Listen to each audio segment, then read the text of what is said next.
బాబు విజన్తో 2 తరాలు బాగుపడతాయి. అది ప్రజలు కాదు. ప్రజల్లో ఎప్పుడు ధనం ఉన్న చోట ఎప్పుడు పేదరికం ఉంటుంది.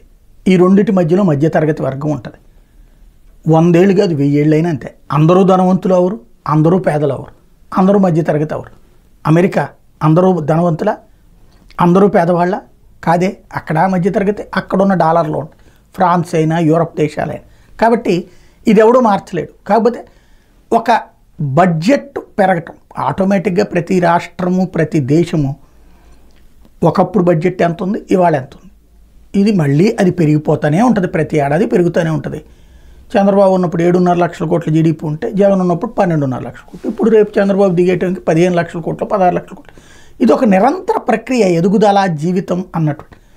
దానికే విజన్ అని పేరు పెట్టి విజన్ 2020, విజన్ 2047 ఇవన్నీ కూడా మనం ఎదుగుదల సహజ సిద్ధమైనటువంటి పెరుగుదలని చంద్రబాబు ఖాతాలో వేస్తూ దాన్నే అదంతా ఆయన విజన్ వల్లనే మనందరం సాధిస్తున్నామని చెప్పడం అనేది దశాబ్దాల నుంచి నడుస్తుంది. ఇంకో 2-3 దశాబ్దాలు నడుస్తుంది. 2047 తర్వాత కూడా నడుస్తుంది.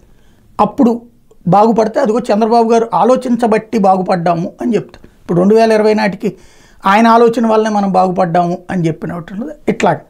తద్వారా ఈ తరంలో చంద్రబాబు గారు తర్వాత లోకేష్ గారి తరాన్ని ఈయన ఫిక్స్ చేశారు. తర్వాత దేవాంశ్ తరానికి కూడా ప్రిపేర్ చేసి పెట్టినట్టు.